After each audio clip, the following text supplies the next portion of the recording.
आजकल घर में लड़ाई झगड़ा देख के मन भारी हो जाला। लोग कहेला सास पतोह के रिश्ता कबहू ठीक ना हो सके।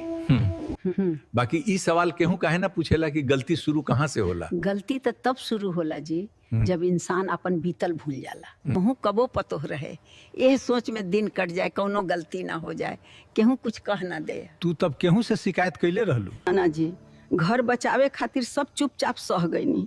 बाकी आज छोट छोट गलती पर राई के पहाड़ बना दिहल जाला। सही बात बा। बाकी आज तो जमाना बदल गईल बा।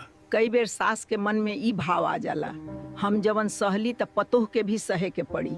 हमें एक बात औरी बा, पहले लड़किन के इतना पढ़े लिखे के मौका ना मिले। उनकर जिम्मेदारी घर तक ही सीमित रहे, चूल्हा चौका में जिंदगी कट जात रहे। आज लड़का लड़की के बराबर अवसर मिलत बा। पढ़ाई नौकरी में दोनों बराबर खड़ा बाटन। एह बदलाव के समझे बिना अगर घर चलावल जाई तो टकराव तो होबे करी।